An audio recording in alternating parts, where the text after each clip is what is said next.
The Putnam County Board of County Commissioners Transportation Workshop for Tuesday, November 23rd, 2021 to order. I want to welcome everybody here this morning or this afternoon. We'll begin the meeting with the invocation by Commissioner Larry Harvey, and I'll lead us in the pledge. Please stand. Let us bow.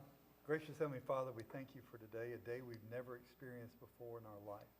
Father, today as we make decisions, let them be profitable and good for Putnam County. Lord, as we debate today, let everything be done in order as you would have us to do. Father, we thank you for what we do. We thank you for the position you've called us to be at, and we ask grace and mercy and wisdom upon us as we deliberate. In Christ's name we pray. Amen. Amen. Please join me in the Pledge of Allegiance. I pledge allegiance to the flag of the United States of America and to the republic for which it stands, one nation under God, indivisible, with liberty and justice for all.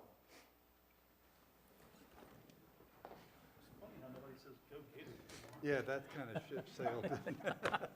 Yeah. Thank you, Commissioner We were Harvey. 1 second behind last week. That's all. Can I just wait for public comment there, or need to go ahead and open it up? Do whatever you want. Okay, I'll open up public comment. Any persons wishing to speak on agenda items, this is the time, or we can actually, if it's on the agenda, I feel we just would do it when the agenda item comes down, if that's okay, because they probably want to speak on the MSBU's. Is that correct?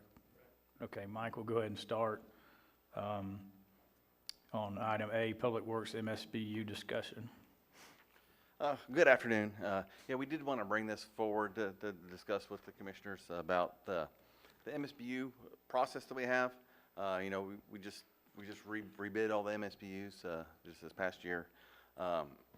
And currently their assessment is based on, was it 15, 20 years ago when these things were started? And so what we wanted to look at is what would it be like if we did a sliding scale based on so many services per year and grass cutting and some other stuff. So if you look in your packet, and it's really that next page, and it's really small. So if you need glasses, I'd get them on. They're small, but it kind of goes through all the MSBU's, and the very last column is the current assessment amount. That's what they get assessed on their tax bill every year. And then they're just to the left of that is new assessment amount. That's with a calculating in a 10% reserve, I believe. 15. Or was it 15%? Yes, sir. 15% reserve. So that would be their, if we went this way, that would be their new assessment every year based on the current cost that we got from this past process when we bid them out. So I just want to give all the commissioners that information, if you can see it. It is kind of small, but some of them went down, a lot of them went up, a couple of them went up by a lot. And it has to do more with where they're located at than the actual roads they're in. Some of those have a smaller amount of miles of roads, but it takes a lot of money to get the equipment from where it's located at to where these MSBU's are located. So Okay, Commissioner that was Harvey. one of the ones we wanted to discuss. Thank you, Mr. Truxell. Commissioners, as this has been coming along for quite some time now, and what we've done, Nilda, correct me if I'm wrong, but almost 20 some odd years ago, these MSBU's were created. The first one was established in 1994, and the last one is in 2002. And none of the prices have reflected the current cost of doing business. So what these MSBU's have had to do is cut services or forego work that needed to be done. For example, let's pick on the elephant in the room. Okay, they didn't have the money to mow, if you will, the right-of-ways, and you invested money into the roads, and now you've got trees in the right-of-way that need to come out of the right-of-way. So I think, now naturally, let me say this, there's a couple here that are astronomically high, and we need to even have a conversation about those going forward. But I think, in my opinion, that we've got to get these MSBU's to what looks like the garbage or the waste, the solid waste fee. It's the cost of doing business in the county. And if somebody's gonna pay a price from this commissioner's seat right here, and we've talked about it, it's gotta be fair. And saying that we're not going to grade that road because no one lives on that road, I don't think that's fair. I don't think it's fair. I don't think it's fair to go, well, we're gonna do every other month when we promised the people we'd do monthly. I think that we get a better quality if we stick to what we were trying to do. And because if I own property, say in West Putnam, MSBU, and I lived up in New Jersey and I wanted to come down and see my property and I couldn't get to it, and we had that problem not in the MSBU district but in another subdivision, that it cost us a lot more money to open that road up than it did just to, even if we can set a standard of every other month or something, and a mowing once a year. If you had a mowing once a year, you don't have 8-inch trees in your right of way. Right. You don't, I mean, mowing once every 2 years, I don't care what the number is as much as I care that everybody's getting a level of service that's standardized. Thank you, Mr. Chairman. Okay, Commissioner Rawls? I think the solution is simple, and that is to have some sort of a clause in the contracts that allows us to go up at whatever the cost of living is. If we, set up a date certain in the middle of August, whatever we're going to use, and whatever the CPI is, base it on that. You have an automatic way to get more money every year, because the guy that's operating the equipment or the gal is buying fuel, buying tires, buying equipment, and as long as I've been alive, I can't remember deflation. I just know about inflation. So it just seems mindless that you would have a contract in place for decades that would not have some kind of clause in it that would allow for the cost to increase, because if not, then the only thing that can be done would be to decrease services, and that's not what the citizens want. But I think at the same time, you have a citizens board, you have, let them make the presentation, let them make the final decision, and let them decide. It's their roads, it's their maintenance program, but I don't know why we wouldn't have 3 to 5% built into it on an annual basis to cover things like, and if this was a condominium association, they would have reserves, and they would have it for replacement of something, maybe taking out trees that were in unforeseen condition, or a road that gets washed out because a culvert gets backed up, something like that. But we just went through this. We got all new contracts, so I'm not sure where this leaves us. Maybe we can renegotiate those on the fly. I don't know. Well, for the contracts are a 2-year contract Right. with two-year option So we're not periods, looking to I think so. modify them. We're just going to let those run out. Sure. Okay. But, well, not necessarily, but that's why we're having the discussion. We want to discuss, how do we want to go forward with this? Because I'm with you guys. We need some type of standard of service out there, whatever it is, and then we need that reserve built in so that when a storm comes up, we can still do those things that we need to do, and it doesn't take away from their normal either monthly or every other month maintenance that they need to do to those roads. Well, I think this is where each NSBU should come in and represent what they want, get it in writing, get it costed, have your escalation over year, and let them bite off what they want to chew. Okay. Commissioner Harvey? Yeah, I think it goes a little deeper than that. I don't know if I want to put an escalation on there, because that's just the contractor's going to know he can go up every year. But I do think, and Nilda, correct me if I'm wrong, what we're going to learn today, there's a couple things we got to take care of, and we're going to take little bites of the apple as we go. So this isn't the only meeting, I'm sure, of MSBU conversation. Right. But what we decided, we need to change the MSBU from, give me the 2 words, Variable and non-variable. variable and non-variable. So right now we have a non-variable. Non-variable. We're going to have a variable. We need to do that, number 1.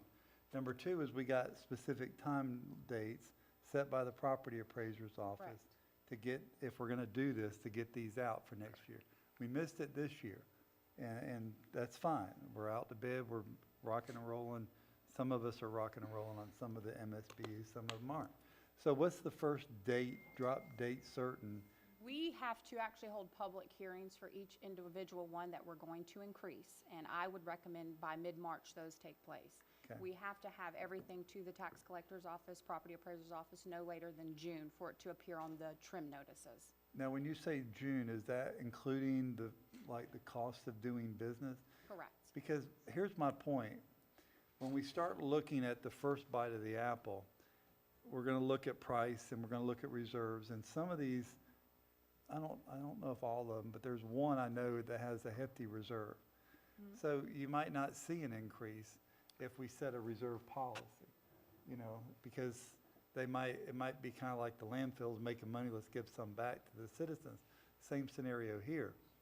If they've got healthy reserves that they were unable to spend for 20 years, why would we go back and do anything with the cost? So it might be, you're not gonna pay anything for 2 years until you hit that reserve limit. I don't know the answer there. So Nilda, as the MSBU coordinator, you're saying in March, we need to have that meeting to get it ready for the June property appraiser. Correct. We need And- to hold whatever public hearings we're going to hold for increase in any of these MSBU's by mid-March. And I to would go from recommend. non-variable to a variable MSBU. Correct. Okay, good. Thank you, Mr. Pickett. Thank you, Mr. Chairman. Okay. So, and Nilda, the change, the next couple pages are the ordinance that we have, is that correct? Yes. With potential changes in there that you can look through, to make that does that help make it a variable? Sort of, no? This here is just cleaning up, I guess, prior to me even coming into this position, the clerk's office processed everything, the application, the petitions, everything for the MSBU. So we needed to clean this up because they currently do not provide any service as it relates to implementation of any MSBU's. So this is just cleaning that up. This doesn't have anything to do with the actual assessments itself. Right. Mr. Pickett? Has Rich, you looked at this?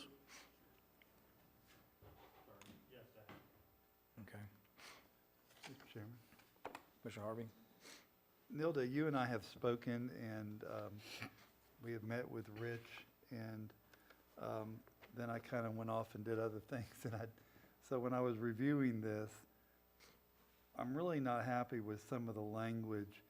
And on page 6, and I appreciate your efforts. Do not think that that's, I mean, you've been handed a ball that you have to run with, and you've never had an opportunity to have call timeout or halftime either, so I get that. But I think where I was going with, when I started having the comments with the board about this, was that before the county goes out and spends any money on creating an MSBU, I think it would behoove us as a commission to be supportive of that prior to that expenditure of money and time. You know, whenever we say Nilda, or we want to create an MSBU, and you're going, well, I'm a department of one, and you are. Yes. You truly are. And I'm just going to hypothetically, I probably get this almost correct, that you probably maintain as many dirt roads as the county does as far as with contracts. Yep, we have 11 maintenance MSBU's that maintains approximately 266 There miles. you go. So my point is, so on page 6, it says that with the respective county commissioner to discuss the proposed cost. I think we need to take some time off on this one, and it needs to, maybe the respective county commissioner needs to bring it to the board. Okay. But before any expenditures take place, you got to have a consensus of this board before we move forward. And because I would imagine Commissioner Pickens or Commissioner Rawls goes out there and go, yeah, I want to start one, and all of a sudden 20,000 envelopes have to be sent out, and, you know, getting responses, and you're hiring staff, and the board goes, wait a minute, we never wanted to do that. And I think that's where, so I think there's some language that we've got to tighten up a little bit Retract that, before okay. we're ready for prime time. Okay. And I think that's repeated in a couple pages as we go, where it says respected.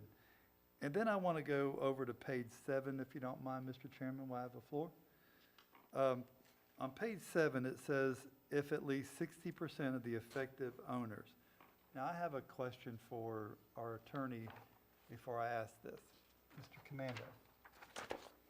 and I probably should have asked you this prior to the meeting, and I apologize, but could you do some research if that's in statute that way? Because No, that's a self-imposed rule. that's self-imposed rule. Now, My- that's 60% of them, Of the a- owners responding. Doesn't say 60% of the owner, the property owners, the way I know, because I had that down to ask that question too. Yeah, I So think, if just 60% of the ones that responded and you had, another large percentage that didn't respond, where are they? yeah, that's. That make sense? Yeah, that's where I was going with it, so.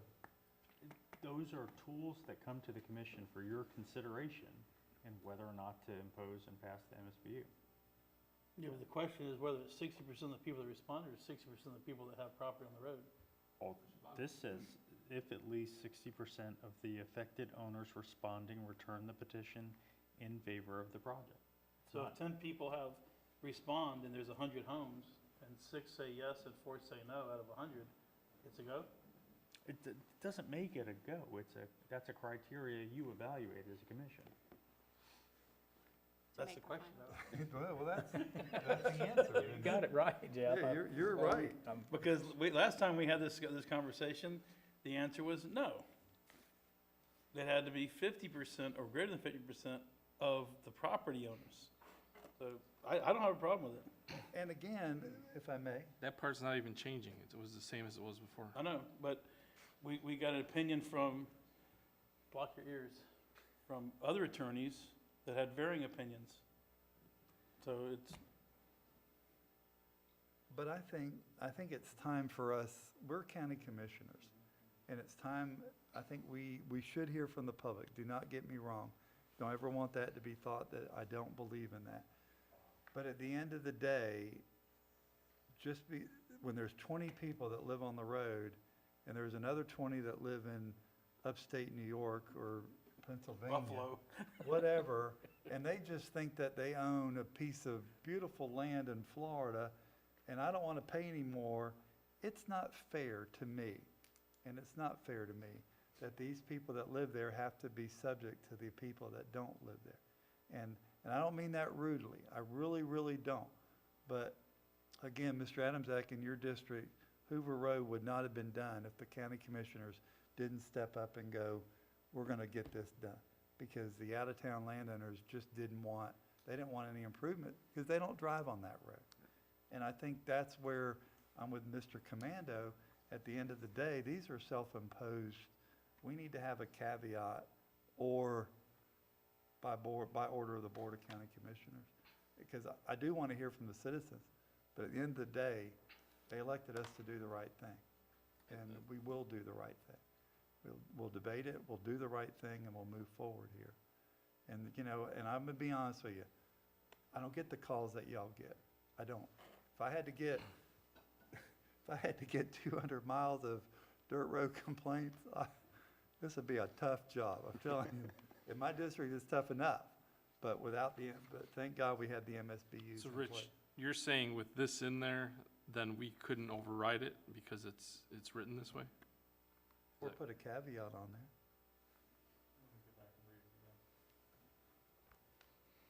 because, well, he's looking at, no, that at one point, the St. John's Harbor folks had the votes in favor. We had a meeting out there, and that night we told them, those are being thrown out. Well, if you will recall, that was due to the fact that there was a certain line item put in those letters stating if you don't respond, that was considered a yes vote. So we had to completely throw that out because we could not count those votes. If I'm recalling the same, Yeah, that was. okay, yeah. percentage that your reference, okay. So we were told basically you can't do that. You can't say, well, if you don't respond, we're going to consider that a yes vote. So we couldn't. But this says it in so many words as well. Say it again, I'm sorry. This says that in so many words. No. If you don't respond, then it's based only on the people that respond.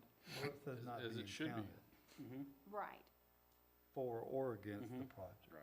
So, which has the same. Right, but before, I think you're saying that before a non-response was a positive response. Exactly. Now So it's a therefore we neutral couldn't- response. Exactly, The neutral response. Right. It's just not considered. right. I'm sorry, what was your question specifically, so I answered?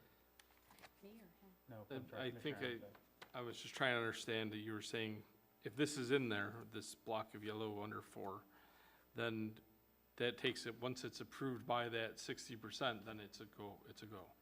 It's something you consider. It's a Okay. public hearing before, then it leads to the public hearing before the board to consider the matter. It's not, that doesn't mean automatically it's a yes or automatically it's a no. Okay, so through process, we still could say no, or yes. Yes, sir.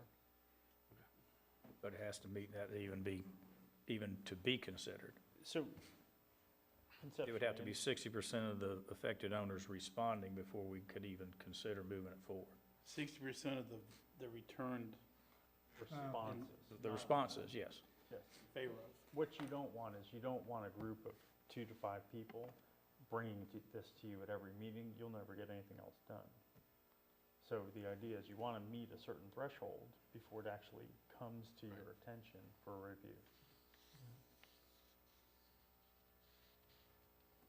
So let me ask you this, are we happy with the 60% of affected owners responding? Or are we happy with 50%? Are I'm we 50 happy- plus 1, 50 plus 1, so it puts us here. majority? Is that what you're saying? It's a majority. 50 plus 1? I'm fine with 50% plus 1.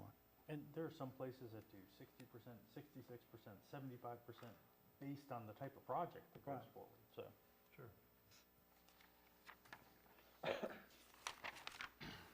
I'm all right with 50 plus 1 if that's what we're asking. I'm sorry? I'm all right with 50 plus 1 if that's what we're talking about. That's what I'm talking about. 50% plus 1, and that would be a MSBU grading project or a paving project, doesn't matter? I don't think it's a variable, I don't think it matters, does it? It's just any project. Any project. MSB I mean, project? okay. And that just brings it to your attention to, hey, now you guys are gonna sit and discuss it. Hey, Okay. do we wanna go forward? That's Do just we to not? get it to us. Yeah, absolutely. Okay. Right. So at this point, though, may I? Yes. At this point,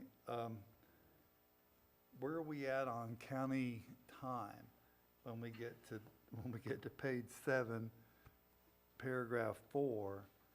Nilda, where do you see yourself at that point? Is that where you're sending out letters at that point, or is that where the citizens have gotten together and brought us a petition form, a letter, a handwritten note on a napkin? This is where we actually have sent out letters, Okay, and that is the response tallied up by me okay, to give back to you an update on the proposed project. okay, So we haven't went to a public hearing stage yet. We haven't generated any letters notifying them of a public hearing. This is all prior to that in the process. So we've already blessed it, and now we've said, go out and see what the response will be, and that's when time and money is being spent. That first letter is basically, yes, Okay, the first letter would have some type of cost associated with it, time invested in printing those letters out and generating them out to the public, giving them a certain time frame to respond back, and then tallying it up. So that's is that the gonna time. be a citizens-led initiative again, or is that in conjunction with the sitting commissioner at that district, or how do you see that happen? Currently, it is written, it can be either or. Either or? Yes, sir. Okay, So it can be driven by a commissioner along with a petition, or just a petition by itself. I'm good. Commissioner Abzak? It's, your first problem with it, Larry, or Commissioner Harvey, I'm not understanding is, you want it before they send out, I don't see a situation where we send out 20,000 letters, but, and maybe I'm naive. And Lurkin Lakes Estates, pay the whole thing. You don't have that kind of money. Yeah, I guess I'm trying to understand why we wouldn't want one commissioner. Because, like, I had a group of people, and one of mine that approached me and said, oh, when's the meetings? And I got them together with Nilda. We were at the meeting, only a couple of them showed up. And, obviously I wouldn't bring that one forward. I think we have to have some faith in each other that we're not gonna bring something frivolous and stupid up. because that would, at this point in time with that particular one, it would be very dumb for me to present it and go, hey, 2 people showed up one time, never came back again, let's do it. That would be absurd on my part, and I would Right. expect people to be angry. I don't mind, so what I'm saying is I don't mind the way it's written, because I think I have faith in the rest of you as well as myself that we're not gonna just bring up every time someone makes a phone call to us, if that makes sense. Yeah, makes common sense to me. But, you know, when you look at one of the largest ones, ILE North, almost 7,000 units or 7,000 letters went out. That's a big cost to staff. And do they have to be certified letters and all that? So, Class. yeah, you're talking serious money right there. $3,500. Yeah. Or 4,000 maybe. Yeah, but in staff time, Right. I mean, they licked the envelopes around here for a long time. Nilda doesn't want to I do would that. hope we have a printer or something. Be like Seinfeld, should we fell over dead? Well, I'm fine with it if you're fine with it. We'll just keep, you Yeah, know. I'm fine. I don't know what the other commissioners feel, but I'm fine with it being that way, because I don't see any of us going, hey, let's do all the roads in Johnson, Right. because 3 people asked me to or something. That's, Okay, what do you need from us? Just, I just wanted to have the discussion so that we can, if we need to change some stuff, we will change it. And we'll probably bring this back one more time before we hit certain marks, because we got to have some stuff done by April and May and June. So, but I wanted to have the discussion today, and it helps us on the way forward on what we need to do. So to tighten this up slightly, and then find out what we need to do the variable and non-variable MSBU type stuff. Well, I think, thank you. Thank you, Mr. Chairman. I'm with Commissioner Adamczyk. I think, at first I wasn't, but I do have enough respect for everybody that sits up here that they wouldn't go out and get 2 people and go, yeah, we're gonna form an MSBU. That'd be fine. And I think we need to identify the non-variable, you know, and variable situation. I think maybe kind of a checkoff sheet on when we have one that would give us a breakdown of the timelines and things we have to meet at that point. And, but I do think, Nilda, next time you come back, and I'm not, this is just this commissioner, I think we need to have a standard, Mr. Troxel, of what these roads look like. I mean, is it every other month? Is it mowing once a year? Is it drainage? And what our reserves are gonna be set at? Because I think those are do we follow the county's reserve policy? I think that might be an easy lift right there, because we've already got kind of a reserve policy already set for general fund. So, Well, I think, I'm sorry to interrupt you, but you're fine. when we look at each MSBU is different. There's a lot of them that are going to be really similar, but 15% reserve for Acosta Creek is going to be different than a 15% reserve from ILE South or Right. something, because the cost is so much greater. So maybe because the cost of grading a road after a storm is going to be more for Acosta Creek than the other one. So I don't know. We have to look through that, but as a general rule, 10 to 15% reserve, I think is I suffice. think we but should it's follow potential. county policy. So if we're gonna set 10%, I wouldn't mind even go up to 15. But I know there's one on here that is flush with money. And maybe they couldn't spend the money, maybe they didn't spend the money. Well, I don't know the answer to that. I think they tried to do the best they can. They just got money. And, so maybe they don't have an assessment for a little while until they hit that. But I feel very strongly that government and churches shouldn't have large bank accounts. We're in the business of reducing, not increasing. in my Starting to sound like Adamczyk. okay, Commissioner Rawls? All right, so let's have this conversation. If an MSBU, if a group of citizens decided they did want to pave their road, the county used to participate in that at 25 and 50%. why don't we take a look at, while we're looking at all this, of having something like that to where we take our dirt to pave money and we basically, by having a partnership with the public, we pay a portion, they pay a portion, and then it takes a lot of this off our back in the future and makes a lot happier citizens out of it. Personally, I think that's a great idea. I think we should partner more with some of these locals, the MSBU's or anybody else that wants to partner with the county. All right. Okay, Commissioner Harvey? You know, I agree, Commissioner Rawls. I said that when we started the Better Place Plan, I really lobbied hard for the commissioners at that point for the money they bonded was to go out and start MSBU's and double their money, basically double the distance, if you will. I think I think now that when I got here and some of the philosophy changed according to MSBU, instead of going, we're not going to pave a single MSBU road unless we pave all of them. That's ludicrous. That's ridiculous. There's a lot of words I could use. But now that thought's not there anymore. So we've turned a corner on that. And I think if you have a group like your group out here or another group that's been benefiting themselves and now they want to go to a pave, I think it's only fair that we say, 50 cents on the dollar or whatever the case, whatever that number is. But the only problem I see, and I do see a problem, is how does it fit into our dirt to pave schedule? Do we guarantee that in year 3 we're going to do this with this money?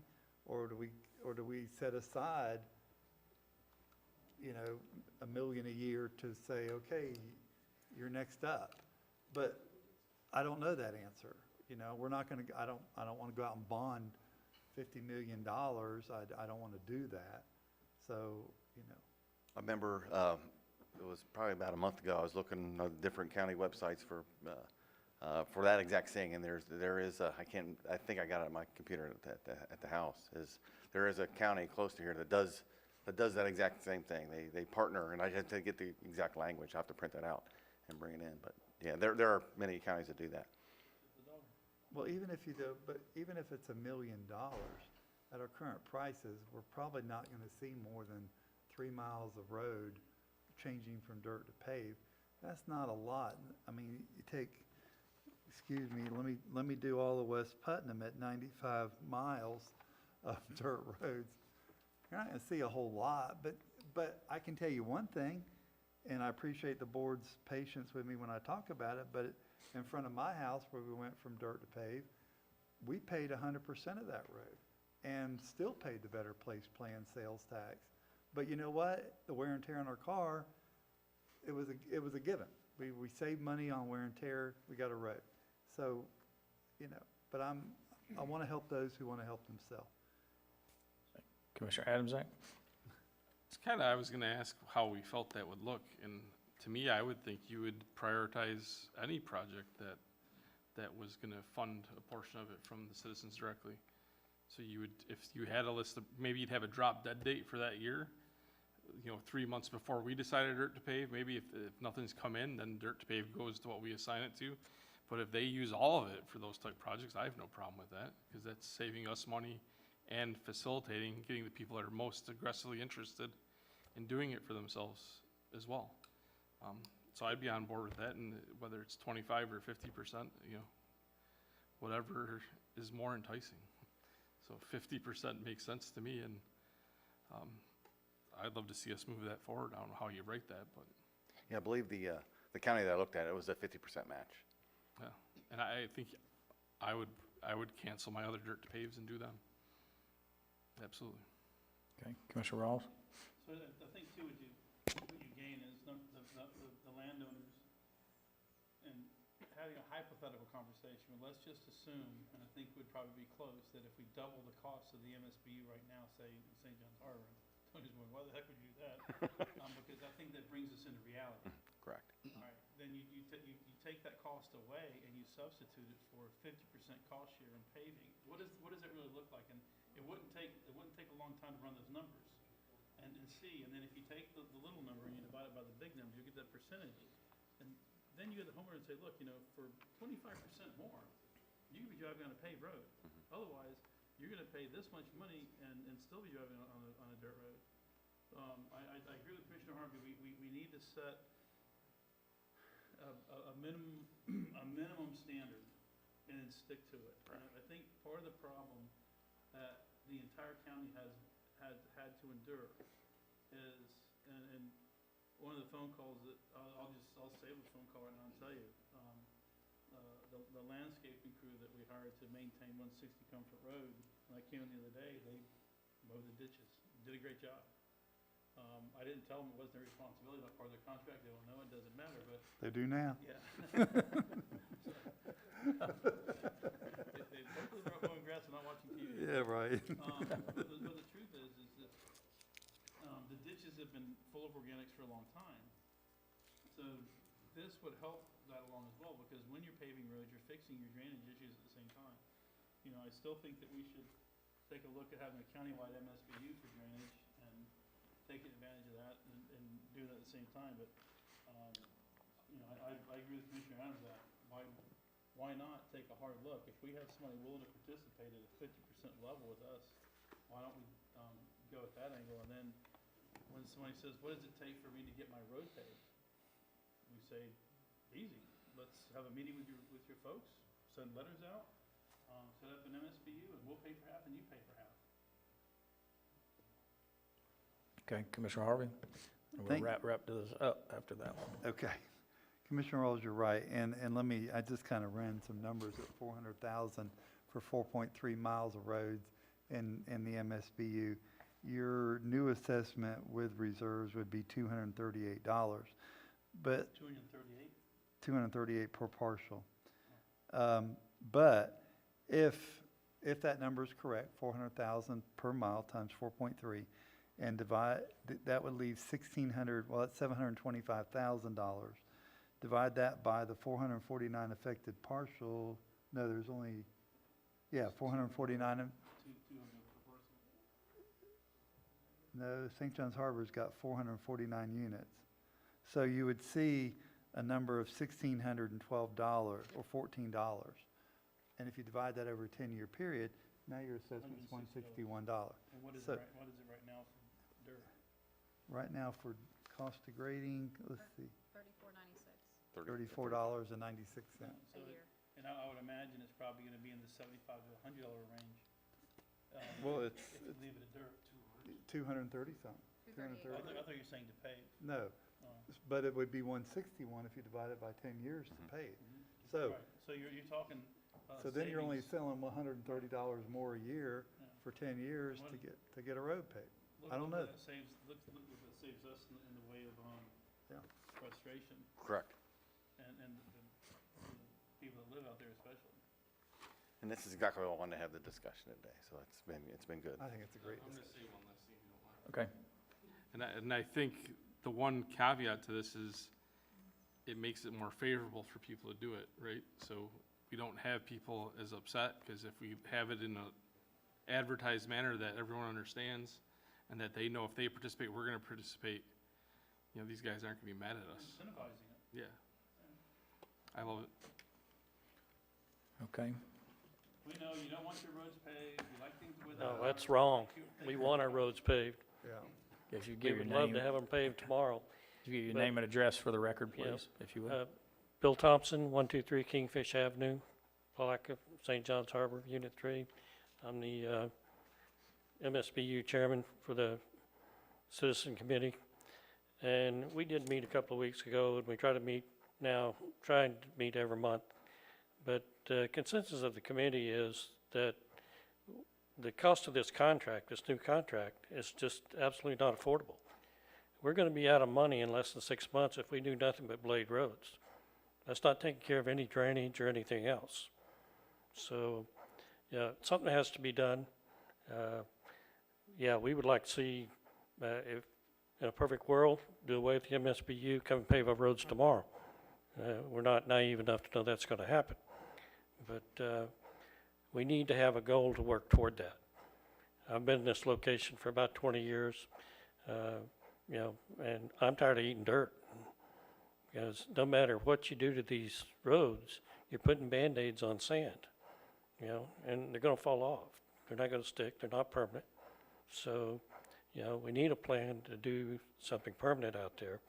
We have a lot of homeowners, but we could have a lot more if we had paved roads. You know, and, you know, we're just looking for a solution.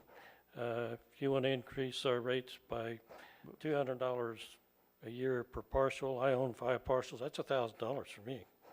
For $1,000 a year, I want pavement.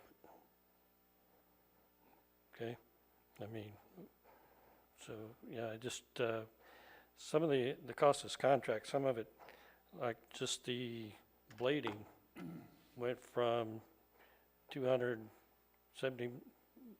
a mile to $1,250 a mile.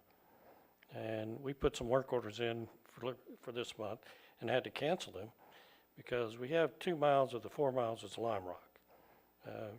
Made a deal back when that if we used MSB money to improve the roads, that the previous public works director would figure out a way to come in and put some millings down or something.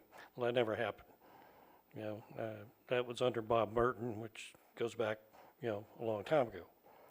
But, you know, the lime rock occasionally has to be scarified, you know, rebladed, reshaped, and compacted. And we'd been doing that 3 or 4 times a year. Well, under the new contract, that cost went to $1,250 a mile. If you do that 4 times a year for 8 miles, that's $10,000. That's a big chunk of our budget. And that's just to do the scarifying. That's another $1,250 to come in and blade it.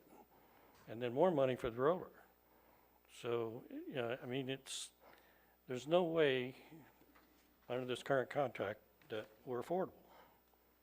So, Can I, Yeah, Commissioner Commissioner- Harvey's oh, first. Let Commissioner Harvey go first, and then I'll get you, Jeff. Okay, Mr. Troxel, you heard Bill say that in 6 months under the current contract, they're gonna be broke. And we know what's wrong with their we know what's wrong with their location, not their contract. And we have the same issue down in the Costa Creek too. What do we do in this case? What do we do when we know that the new contract is going to set them up to be broke? Because does the county now abolish that MSBU and take it over? Or No, and, do? well, Well, we're gonna make them broke in 6 months. that is Not this, we, the contract is gonna make. that them. is this, from what I can take, that is this, because the prices did not change this year, but the contract prices changed this year, but their assessment did not change this year. Right, exactly. So next year, when their assessment changes, they will have a little bit more money to do this stuff. But this gap year, as has been determined, is gonna be a challenge for any MSBU out there. But it's this gap year between the You're two. going from $20-something a year assessment to, if we go with the variable, we're gonna see a $238 assessment. And I can tell you, I know what the problem, they're gonna scream and they're not gonna need, and the problem is there's no other MSBU's out there in that area that are economy to scale that they can do all at one time.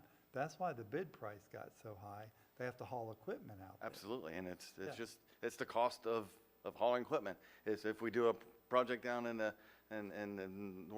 northeast corner of the state or in the county, and the low bid was from Plaquemine, it's gonna cost a lot of money to move the equipment up there. That's the mobilization cost, and it's expensive. I know. All right, thank you. Commissioner Rawls? all right. So when was the last time you had an increase in your MSBU bill? No. there hasn't been an increase since I've been here. Correct. It And- wasn't and- built into the contract.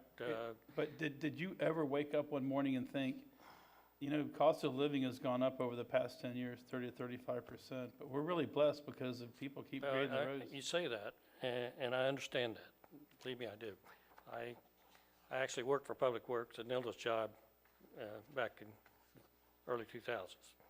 So I understand more about this than, you know, What I'm saying is that, what I get frustrated with hearing is, the public's gonna freak out if they have to pay an additional $200 per year. And what I keep screaming is, but the public should have been paying a little bit more every year as we went along, and then we wouldn't have, we're making a major adjustment I understand because we that. went a long time But without the making any increase- adjustments. The increase in the grading alone went up 600%.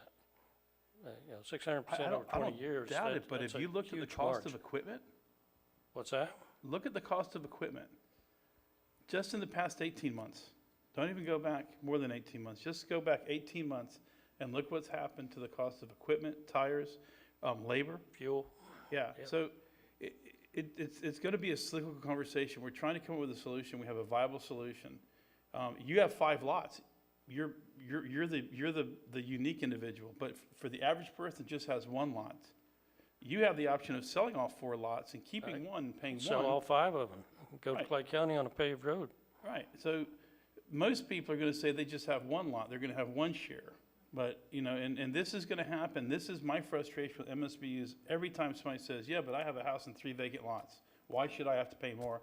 I only live in 1 house. Well, you could sell a lot, you could build a house and sell a lot in the house, you could build 2 houses and sell 2 lots. The possibility is always there. I'm in the same predicament. I have land that I own that I don't live on, and I pay taxes on it every year. Will I develop it? Maybe, maybe not. But it just, in the interest of fairness, we're trying to come up with a solution that would satisfy, to the extent that you can be satisfied, everybody. And you guys have indicated you want to be paved. We know that paving is going to cost more. But based on what Commissioner Harvey just ran through, it's not going to be that much more to just go ahead and bite off that part of the apple, and you're paved. Your land value just went up, by the way. So we helped you out. And you could walk in one day and write us a check and say, hey, I appreciate you doing that because my land value went up. Yeah. But Well, and the 2 miles of our roads have the lime rock base on them. So, yeah, we've been working toward that goal for a long time. you mean, so here's a question for you then.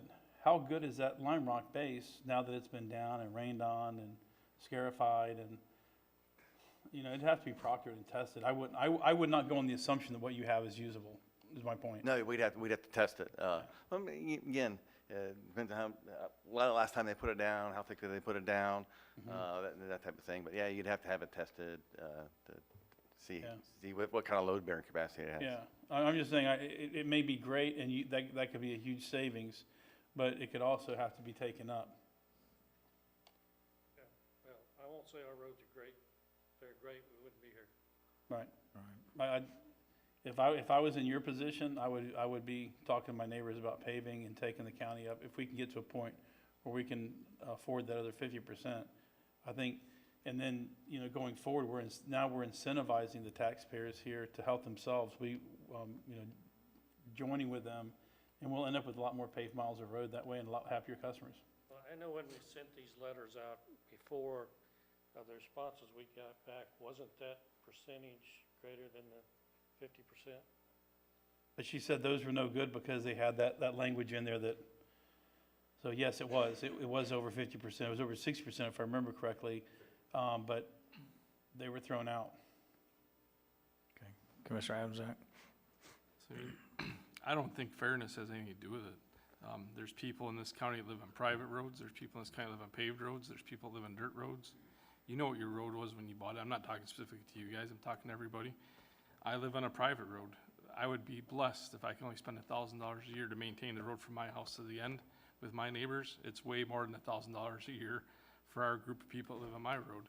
And I know other people that live on private roads that they choose to do absolutely nothing, and they just go through deep holes, and they would love for us to help them out there too. But they choose to because they can't afford it, or they don't want to spend the money because it's not a priority to them. For whatever reason, you know, my wife wins the battle, and it's a priority to make our road as flat as possible. But it's just, there's people spend a lot more than $1,000, a lot less than 5 parcels on hundreds of miles of private roads in this county as well.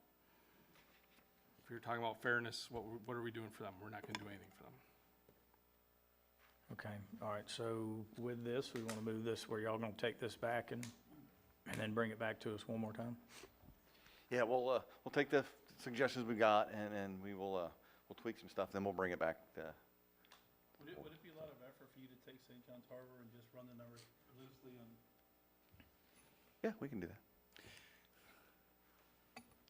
Administrator Can I Suggs? say one more thing real quick? Yeah. I think that using theirs as the example, I think would be a good exercise. I think it's gonna show, I mean, Larry did the numbers real quick, but with real numbers, that it probably is gonna be cheaper for you guys to pave it once we go down the path, and it sounds like at least 3 of us think that that's a good idea, so 3 out of 5 gets the vote. I mean, so it sounds like at least 3 of us think it's a good idea to allow you guys to cost share with us on the MSBU and, right, so. So you're talking about using some BPP money to pay At up to some 50%? point in the future, right. Exactly, I'm with you on that, okay.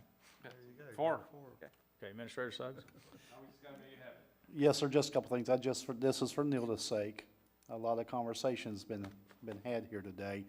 I want to make sure that Ms. Nilda is up to speed on what it is that is being requested to be changed and redrafted and brought back to the board so we can try to move this thing forward as judiciously as we can. I just want to make sure that you got what you need, Ms. Nilda? Okay.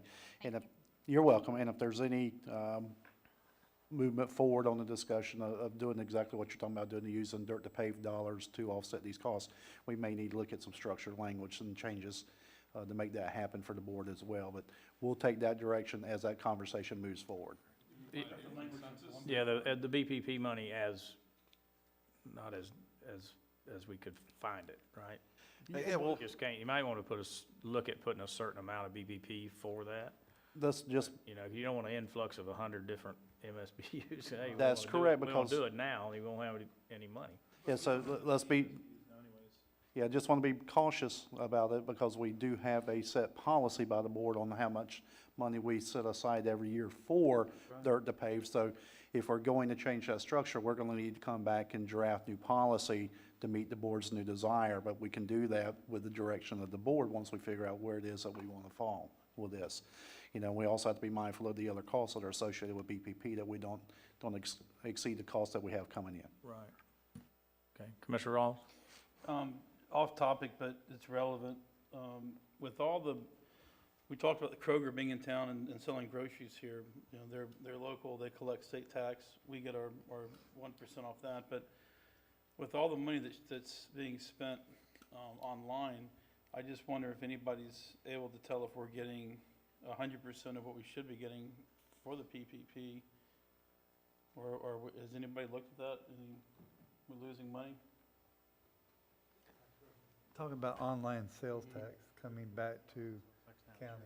And I think I asked that question and they couldn't delineate what was online versus what was spent. But we did see an uptick in our Better Place Plan revenues last year. And that may be, so we'll have to look at that and check and see if is there a formula out there that will tell us the difference in either one of those projects or programs.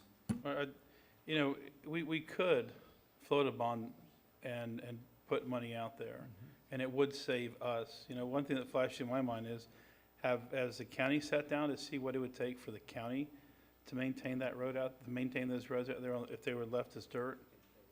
If the county was to go in the business of managing the roads for the MSBU's? that would just be what our current, they would just fall in rotation with our other stuff, and, But I'm saying, what would the cost be? oh, I don't know. We'd have to look at how many times we could grade them a year versus what they're doing now.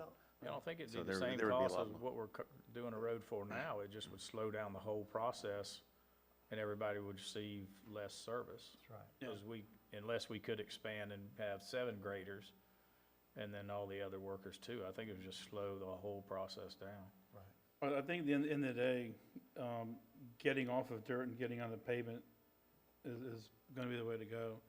And I really believe that as we start to develop and as developers start to come into the community, I am adamantly opposed to impact fees right now for several reasons, but I would like to see us start to look at CDD fees, and especially when it comes to developments. Any developer that comes to town, anything they put in, they've got to put in their roads, their drainage, their water and sewer, and their sidewalks. And we'll have a conversation with the land development code about that. But I think that should be the onus of the developer, and then they pass that along to their customers, which become our customers eventually.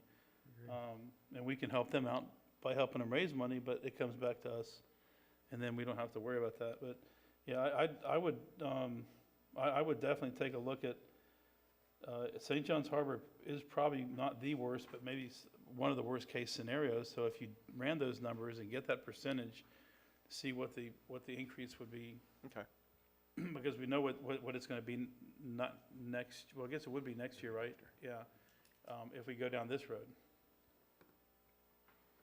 I have to say something, I apologize. The difference being is we're not keeping up with what we have today in the county. And I agree with what, you can't just do it as a mile thing because it's not a contractor coming and bid it. You're talking about it may require another grader and there's one-time costs that it's not, I don't think you can extrapolate it quite like that on a per mile basis. I really don't. And as much as I'd like to think that was easy, and it probably is cheaper if we have a grader there, but that grader being there, and then we also, once it gets classified a certain class of road, then we go more than 12 times based on the rain and other things. There's a lot more to it than a set Well, where they're at, their contract. van values, I think, are gonna go up, and there'll be a benefit there as well. I mean, I do agree that paving eventually is a good idea, but The good news is you have the No, Homestead Protection Okay. Act. May I say Okay. one last word? Then we need to move this. I Okay. did not wanna say one last thing. No, one last word is, property values don't go up unless people start buying and selling. So a lot of times people go, well, I don't want to pave road because, this doesn't work that way, so let's not there. Homestead Protection Act. Okay. thank Administrator you. Suggs, you have a comment before we? Just one last comment for Mike and his team, is that when we start looking at these scenarios where, especially if you're going to look at St. John's Harbor as a potential candidate for this, we also need to look at the repercussions we're going to have for drainage issues and things like that. Those costs and those things need to be figured in as well, because we don't need to fix a problem and create a secondary problem at the same time. So we need to look at that as well. It'll be a total project approach. Okay. And I just want to make it clear, as far as to help with 50% on this would be a whole new type of project for us if we were to work with a group that Yes. wanted to pay Yes. if the BPP funds are available. Yes. That's what makes sure That's quick. before BPP, by the way. Okay. Putnam County did that. When I lived off of Buffalo Bluff Road, we had one holdout. They wouldn't, we owned the roads.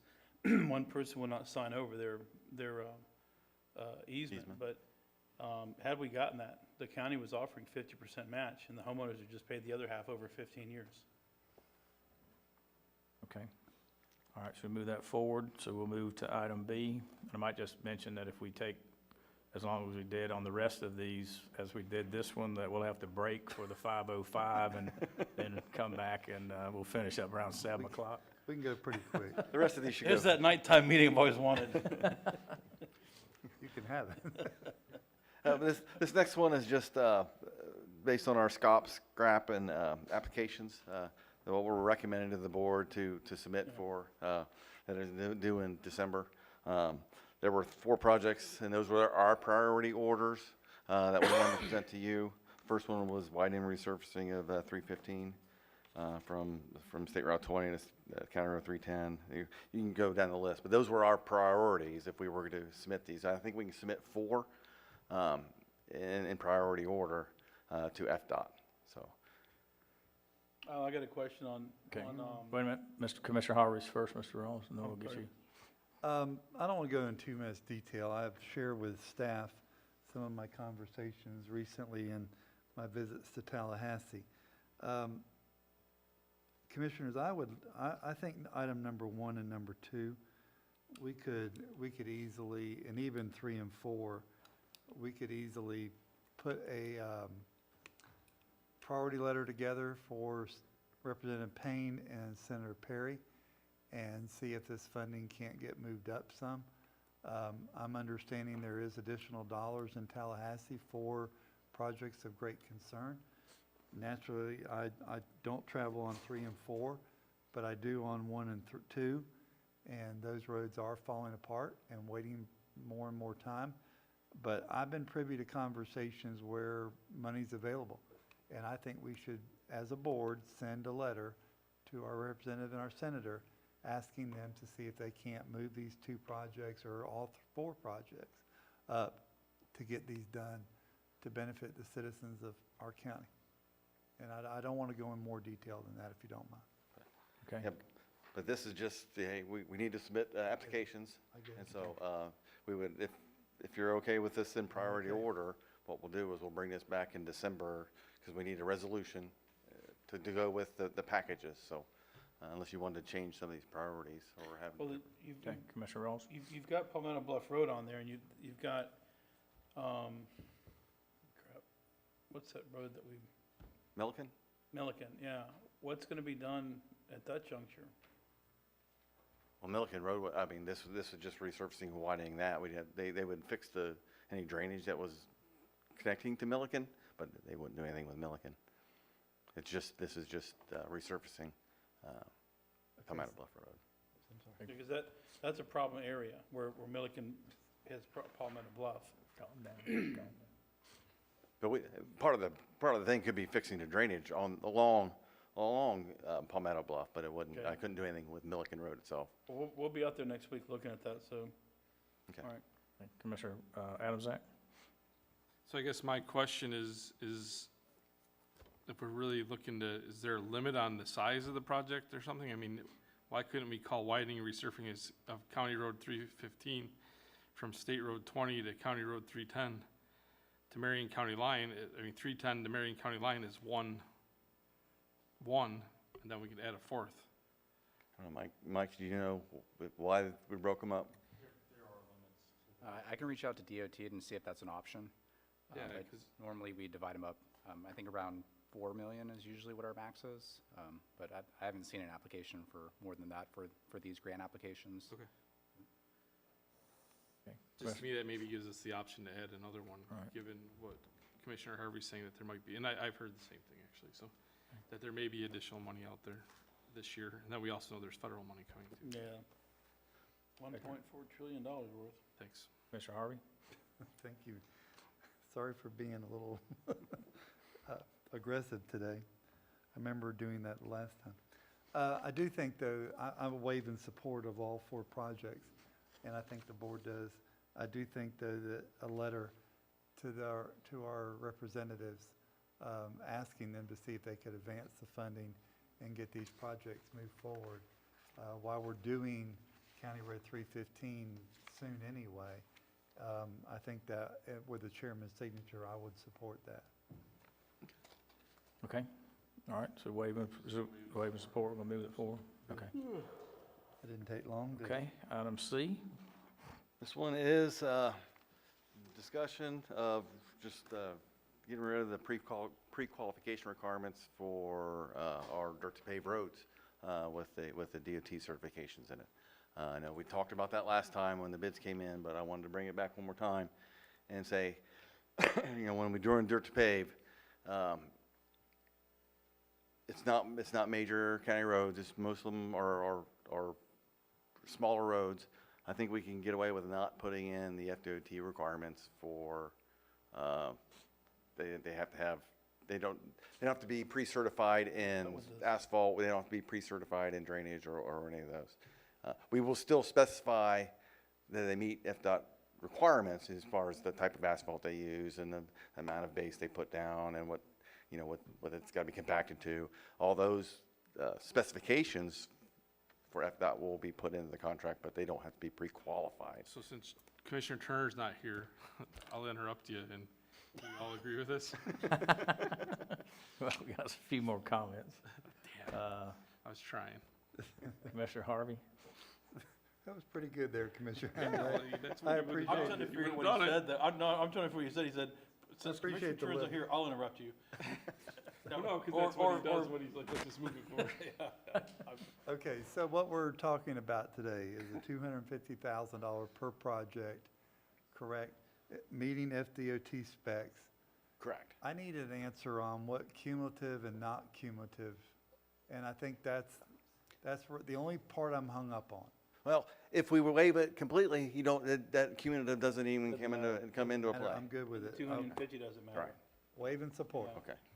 I But I thought do we, want 'em to already be- dealt with this, Well, though. we did kind of, but we're doing it again.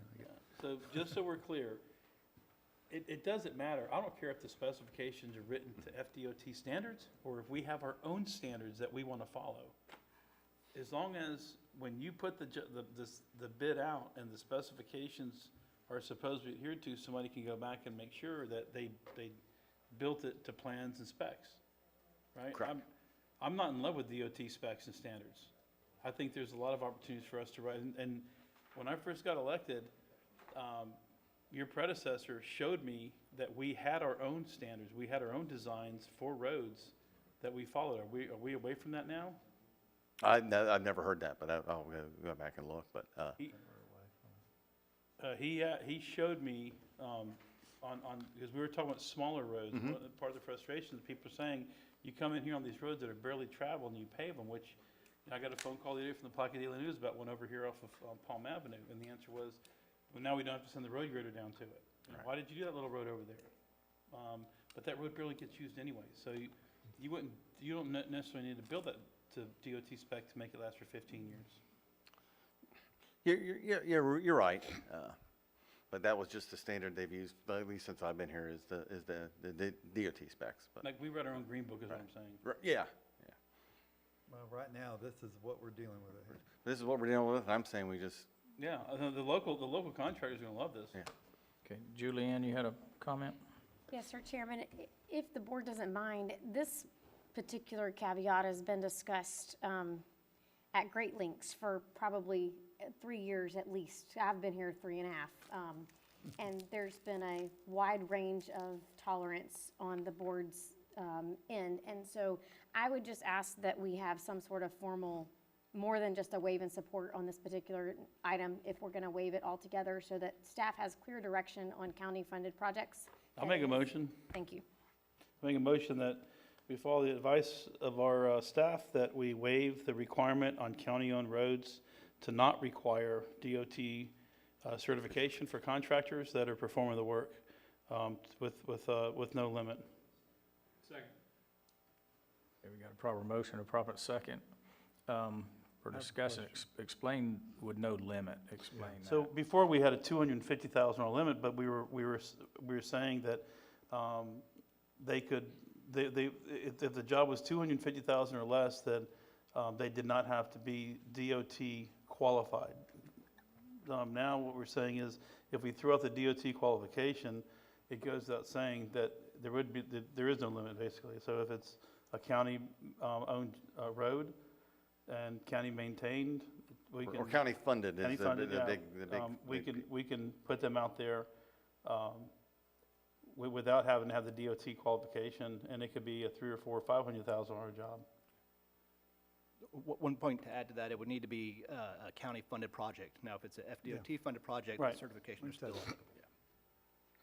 Okay, Commissioner Harvey? Mr. Rawls, I did not hear you include any specifications in your motion. Well, that's a whole different conversation. Yeah.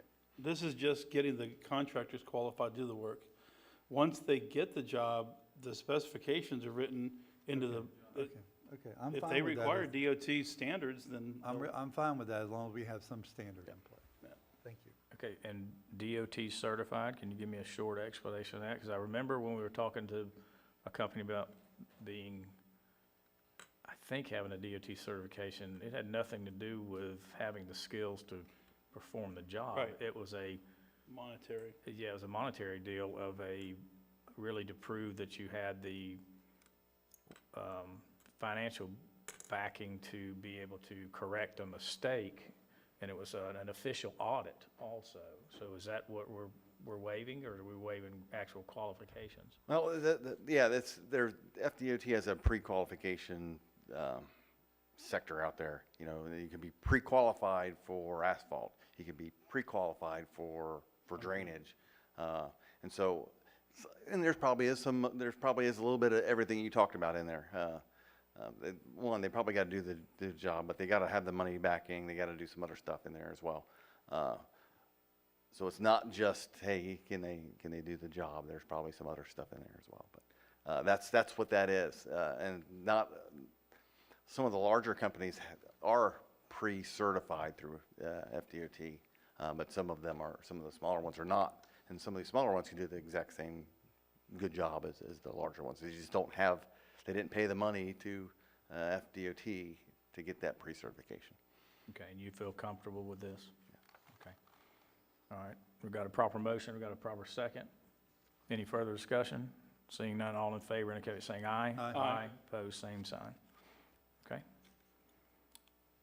Item D. Next one is the HMGP grant project recommendations. And Mike, if you don't mind taking over this one, because this has to do with a local mitigation strategy as well, that he sits on the board with the different projects. So go ahead, Mike. Which Mike? Mike Rodriguez. That's what I thought you meant. Okay. All right, thank you. So this one is for the FDEM. They currently released a notice of funding availability for the HMGP COVID-19 related projects. There's a 75% match allocated to Putnam County. So they're going to provide $610,258.90, and the county's 25% match would total $203,419.63. So I listed the different activities that are eligible for funding, and then we provided 4 project recommendations that we would like to apply for. And so one of them would be for Paradise Point Circle, a retention pond. So from the original plans, when they were going to pave that area, the horse landing area, the plans included a retention pond. Recently, the board has decided to add a few of those roads to the dirt to pave list that's coming up, but just to pave it. So the construction of a retention pond in that area, we recommend would be a good idea, just to help with excess runoff. And then the second one would be a generator installation at the Putnam County Boulevard lift station. And the third one would be the strengthening of bridge over Sims Creek. That's one that, from our recent bridge inspection reports, that's one that's had some deficiencies that they would like us to correct. And the fourth one would be a Hoover Road culvert hazard mitigation. So, Okay. Can we ask questions? Commissioner Harvey? Yes, Mike Rodriguez, on number 4, is that the culvert that we looked at past, just north of Lynn Street, where where it blew out when the Hurricane Michael, I think, came through and blew out Hoover Road and that culvert? Is that the one we're talking about? yes. Okay, good. I'm good. Thank you. Yes. Okay. Commissioner Rawls? When you're looking at doing a generator project like that for the lift station, are y'all getting gas, natural gas or diesel generators? Diesel. They've been diesel in the past. I haven't seen one apply for natural gas. I haven't either. I'm wondering why. I don't know if we have gas. You do? Do we have gas in that area? Yeah, Natural gas down there? yeah. Okay. I built a house on Martini Point, and it's got natural gas. It runs all around there. So I'd encourage you to take advantage of that. It's a lot cleaner, a lot more efficient, and right now you can go up, actually, Generac is working on a 2 megawatt, but you can definitely, there's 1 megawatts all over the place. Maybe you get pretty cheap, but Okay. Yeah, I can put that into the application. I know we changed out the one at the EOC, and it kind of struck me as odd that we didn't take advantage of that, because it's one thing Putnam County does have a lot of is natural gas. Okay. Commissioner Adams? None of these were projects we were doing already, right? Sorry, what? They're all new projects, correct? Are they new projects? Yeah, they're all net new. We didn't budget for any of these.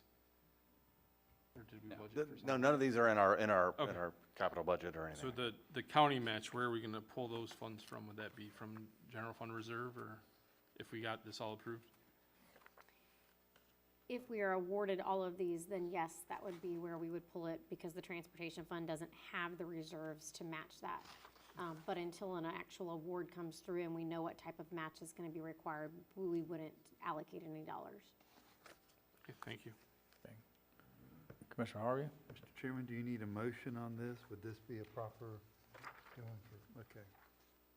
If it please the board, I'll make a motion that we accept this request from Public Works on the 4 projects listed in our packet. I'll second.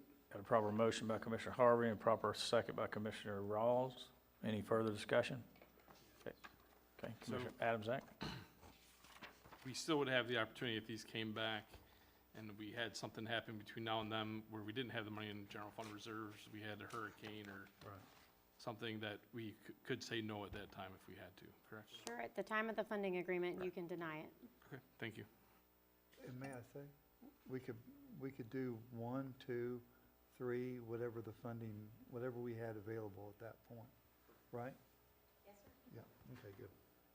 So you don't know what funding you'll get, so would they fund a certain amount, or I guess would they look at each project and say we're gonna fund one or the other? Is that a fair question? So the LMS is one pot, basically, and multiple agencies, multiple divisions, multiple municipalities have the ability to submit their projects for funding through that LMS pot of funds.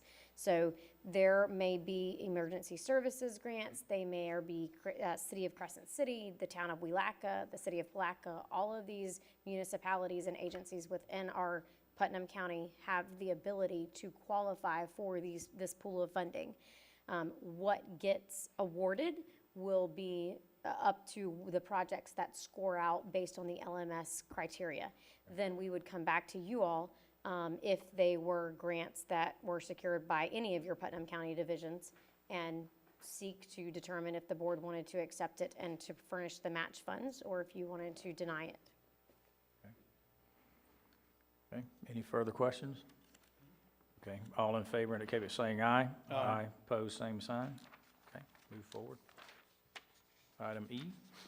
We're almost done, only 2 more. This next one is,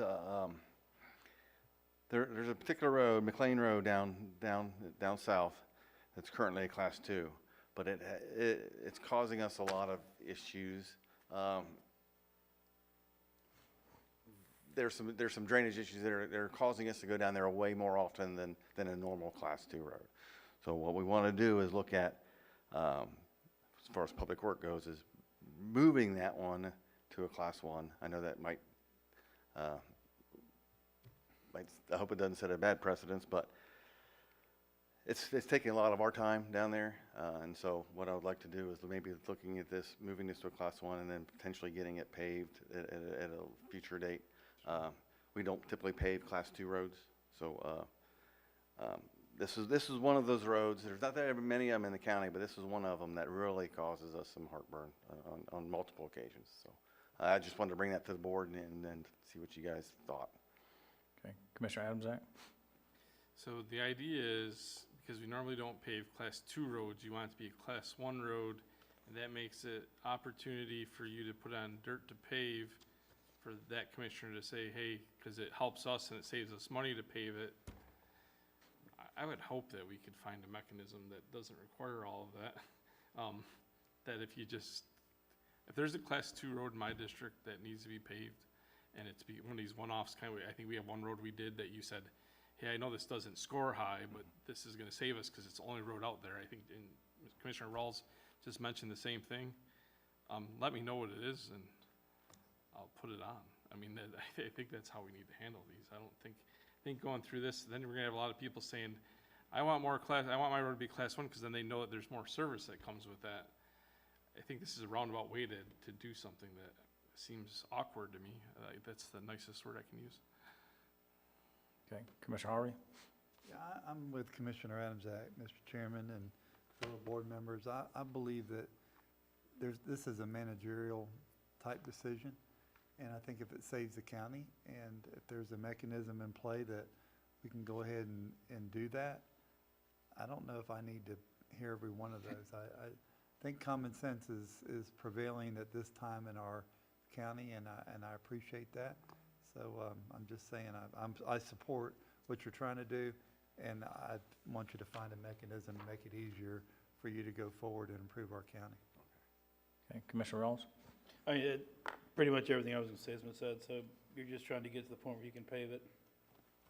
I mean, Yeah, this is definitely one that it's a little tiny I'd be road. pushing for. If we did Class 2s, I'd be trying to get this, I'd have it on there. If you got one Class 2 per year or whatever, I'd try to have this one on there, so. Okay, do we need a motion to move this forward, or just?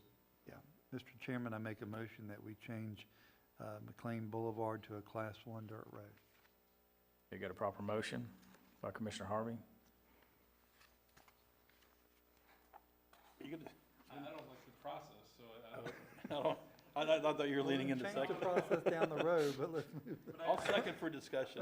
No, I guess I just want to understand Okay, why we got a can't- second for, we have a second for discussion, so Commissioner Adams, that? Well, so we actually cannot put a class 2 road on the dirt to pave. Though there's a rule that predisposes us from doing so? You have your own. Class 2 road, the rules are it gets maintained when requested, Right. when available. Understood. And that's a board rule, it's not, I mean, it's I not see what you're a- saying, so it'd still be a paved class 2 road? Is that if we pave the Typically, class again, 2 road? From what I understand, the board years ago said, we only pave class 1 roads. But we're not the board from years ago. I get it, No, but but the that's the, criteria is still there. right, the Is criteria. that written Change somewhere? the That's what I'm asking. criteria. Is that actually a criteria, or is that just something that people did? No, that's been explained to me. That's in written criteria. Okay. So to answer your question, your dilemma's gonna be that you're gonna have a lot more requests to pave Yeah. class 2 roads if you do it, Yep. start making exceptions like Yeah. that. Not to mention the fact that class 2 roads are not genuinely in the same shape as a class 1 Right, road right. to begin with. As long as it's in the writing that we can't do class 2 roads, that's what the question I was asking. Yeah. So that's fine. I just didn't know. Yeah, that was my understanding a long time ago, is that, I'd like to see that. I if was that's also possible. told that we weren't taking any more roads into the public works system and weren't moving any up, but I understand why. This is one of those situations. There probably are just a few more roads out there, and there's not that many that I believe qualify, but I believe this one does. I'm okay. Okay. I win 'em. All right, all in favor indicate by saying aye. Aye. Opposed, same sign. Okay, item E passes. Last one, and this one. We've made some pretty good time up, Mike. Or you did. We're getting closer. This one has to do with the Drayton Island ferry operator bid that went out, and we came back. There was only one person that bid on the contract. So what we did is when we put this bid out, we wanted options. There's basically the base bid plus 3 other options on there. Mr. Rodriguez went out and then did an informal survey with some of the residents, and they would like a little bit more hours or different days, but the base bid was the exact same amount of service they're currently receiving. But we also had, during the contract bidding processes, what would it cost if the ferry operator provided their own insurance for their boat? Which is, I'm not sure if you guys are aware, currently the county pays for the insurance and the barge, because we own the barge together because we get a better price, okay? So right now, you'll see in this spreadsheet that, the base bid is exactly what the barge ferry operator does to date. And so her cost would be $45,260 per year, but that includes $12,500 for insurance. If she were to carry her own insurance versus us combining the two and getting a better price. Currently, her contract is $25,000 a year, so it did go up by about $7,760 based on last year's prices. But alternate 1, alternate 2, and alternate 3 has different time frames and or different days that the ferry would operate. And obviously, the longer she operates or the more different days she operates is going to cost the county more money. But I wanted to bring this in front of the board to say, hey, this is what we have to date. And their contract currently closes December 28th. It's the end of December, pretty close to the end of December. Okay, questions, Commissioner Rawls? So, I have a lot of heartburn with the whole ferry thing anyways. It's a private island. I can't take my motorhome over there and go use anything there because it's all private. I don't feel like any of my tax dollars should go to someone that lives on an island. So if I didn't say it loud enough, this is an island. I don't live on an island. If I lived on an island, I would have a boat. I wouldn't need a ferry because I would just take a boat. Now, I've got friends that have had houses and have houses on islands, and they take boats to their islands. They don't depend on the public to give them transportation. So I'm gonna vote against this no matter what, because I think it's just ridiculous that for how many parcels? 40? Oh, I'm not sure. If that? 26, I thought. Yeah, 26? I don't think there's that many Yeah. over there. And then we're paying 45,000 a year, 30,000 for 22 hours a week worth of work.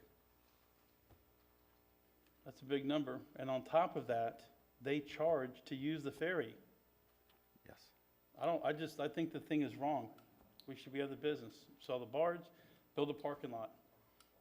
Let the homeowners park their car, jump in their boat. They don't need cars on the island. They live on an island. So, I don't like the idea, never have. Commissioner Adamsack? I agree with almost all of that. The one difference is I think, I don't have a problem with there being a ferry, but I could see it being like Fort Gates, where you have an independent operator that operates the ferry, and they charge the people whatever, you know, maybe she makes her $30,760 by being open 7 days a week, and charges them $50 per trip, or round trip or something, or sells a pass to each house that's on there for $5,000 a year or whatever it is, and that they get their access that way. So I would be all for us putting it out to allow an independent person run the ferry, have their own insurance, have their own boat. Maybe we rent them our barge because we have it, but that's where I'd like to see this go eventually. And I think that the people out there, I mean, I've talked to some of them, they want more service than even what's written down here. So the only way they're gonna get more service is if they pay for it. Okay, Commissioner Harvey? Well, I think it's important to know that it's not just about living on the island, it's also about fire protection and getting equipment across there that they need to have. My question is, Mike, maybe Barbara's watching, but have we looked at just keeping this on our liability policy on our own without buying? Do we have to buy special insurance to protect the county, or? No, and she's got, she could break that down for you, and what it costs for the barge, what it costs for the boat, and what they would cost if we were different. Our barge costs would go up because we don't have the boat. But there is a savings if we did that. That's why I wasn't sure what was gonna happen with the bid, so we put in that, what would it cost if she provided her own insurance to obviously we're the secondary insurer, or however that works, because it's our barge that she's towing or pushing or whatever. Okay, let me get this straight, because I think I missed the conversation. The current bid is 25,000, is that what I'm hearing? No. The current bid is 45, 33 plus insurance. 32 plus 12,000, and who's paying the 12,000 in insurance costs? We are? Currently, the county is. But why are we paying that when we're well, not self-insured, but why would we pay that when we could roll it under our policy? And I don't know if we can or not. When I say that's 12,000, that's her cost. Ours isn't quite $12,500. It's less than that because we combine the two. We kind of buy the boat and the barge. The barge is ours, the boat is hers, but we combine the two to get a better price. We don't insure the barge, do we, for damage? It's ours. We insure it, yeah. We have an insurance policy for the barge. And we insure for liability too? Whatever. But, and that's a separate policy than what we currently carry with FACT?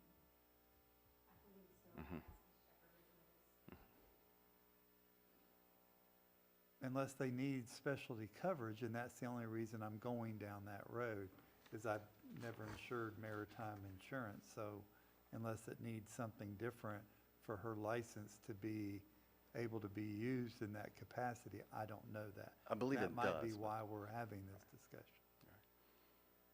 Anyways, I just wanted to provide, these are, we formally went out for a bid, it went out, and only one person came back. I was hoping to get more bids, but this is what we got. Well, I'm going to say this. I understand the frustration of people living on the island, and I've heard some people in the community say that, but I'm not willing to abandon the people that live on the island, so. Commissioner Rawls? It's not a matter of abandoning them. If a fire broke out at midnight on Friday night, where's the barge, where's the boat? The barge is there, but the boat is there, but the operator is somewhere else. Right. So I don't think that fire and rescue is into it. This is nothing but pure convenience for a very select group of individuals. They chose to live on an island. I personally think that it's not a matter of abandoning them. We should bring this thing to an end at some point, start having conversations with them, get them prepared to provide their own services. You know, it's no different than if somebody takes their Jeep out in the middle of the Ocala National Forest and gets it stuck in the mud. Are we responsible for pulling them out? It's their Jeep, you know, they want to go out there and play, but, you know, they're going to the island, obviously, on Fridays, and they're coming back on Mondays, because that's only 2 days that it's operating. These folks work Monday through Friday? If so, how do they get on and off the island? Some of them do. A lot of them have boats, and they have, you know, they rent boat stalls or leave it at somebody's house. Exactly. And also, they have cars on the mainland. That's my point. So there are some, and there's quite a few, I'd say over 25 permanent residents out there. There are some that come in for the weekend, and they catch it on a Friday, you know, evening, and then catch it on a Monday morning. They do that. But we've been providing a service forever. I understand And that. I think but- we need to provide some service, but at a point, I'm not in favor of increasing any hours. Increasing any hours, it's got to come from some type of MSBU or something like that. But I think we need to provide some, because that's the only way on and off.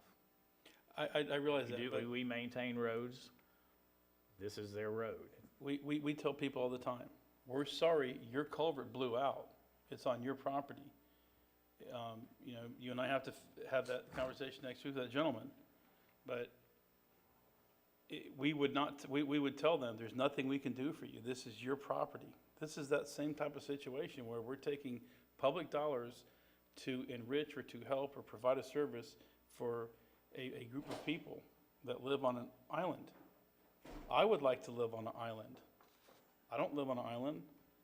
And I just don't think that it's right or fair, and I've had this conversation when we were down there 3 years ago, when this thing, remember we were down there talking about the landing, and we spent upwards of $4 million to redo the landings and all that, and I looked at one thing, I said, how do I explain to the other 73,000 people that live here that we just spent $4 million for 26 parcels of land?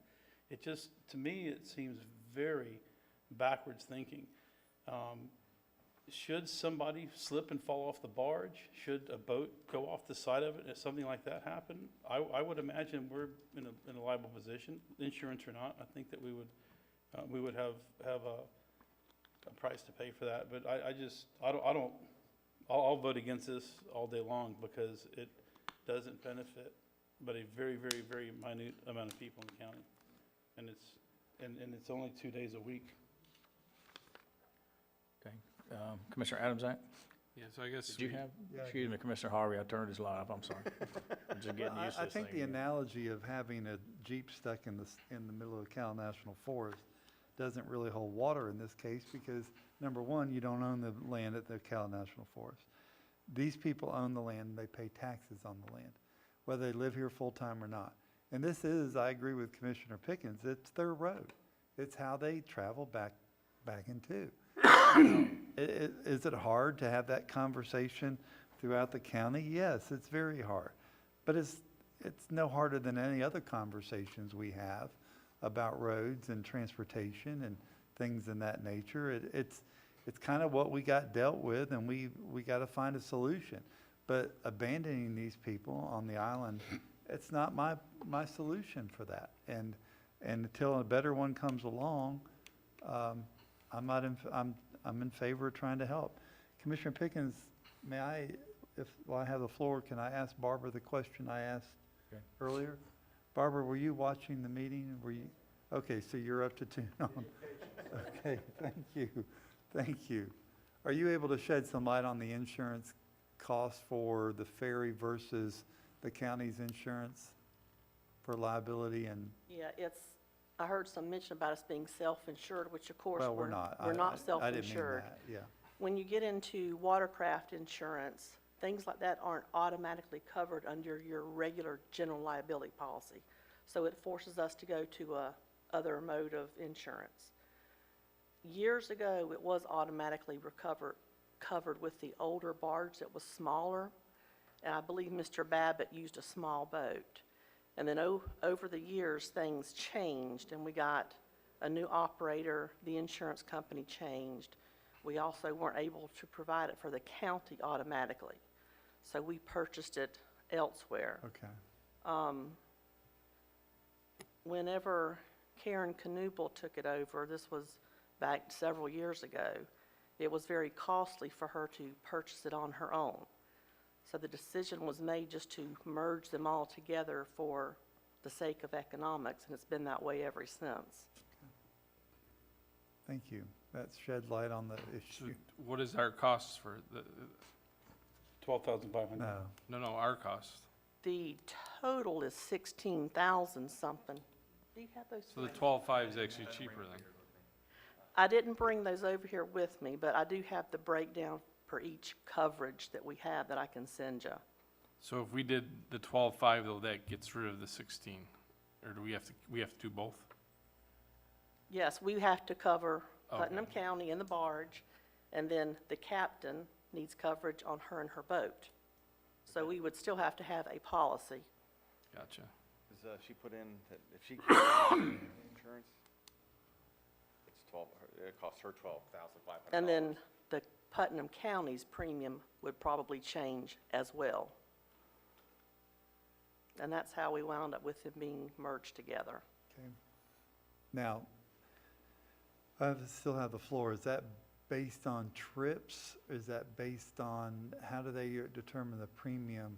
Because there has to be a usage, kind of like general liability. So would it be based on, No, no, it's just the flat coverage no matter what? they base it on the boat, where it's being navigated at, Okay. the size, the value of it. There are probably other underwriting things they take into consideration, but it's not like a standard general liability, like it's based on your receipts or something like Sure. that, no. No trips and so No it's trips. okay, good. Thank you. Commissioner Adamsack? So I'll make a different analogy. So we have hundreds of miles of private roads. And on a lot of the private roads, the majority of the private roads, we put our mailboxes at the end of the road, right? We don't even get postal service to our roads. They don't have postal service on the island. There's Yeah, a they- reason yeah, for they do. that. They do. They get mail every day at their house? Not every Down day. at the house, there's a kiosk. Right, just like I have at the end of my road. Right, but they Right. do get, you know, Right, they but do They have get to go mail. across the ferry. Somebody takes it over there. How do they do that? I know the ferry on Monday and Friday, but I'm not so sure somebody doesn't come over and get it and take it back, but I'm So not. we get calls all the not time 100% for sure. private roads that say we're impassable. EMS couldn't get, there's several private roads off of Lake Susan Road that there are times of the year that our ambulances cannot get down the road. We've had to pull our ambulances through to get to people's houses and things like that. So every private road is in that same boat. So if we're gonna do this, we should be maintaining every private road. Because we have way more people on private roads that don't have access to EMS and stuff as conveniently as they'd like as this island. And if I can't get there with something that benefits our environment and other things like that with water and sewer, I definitely can't get there with an island. So that's just my thoughts. Thank you. Commissioner Rawls?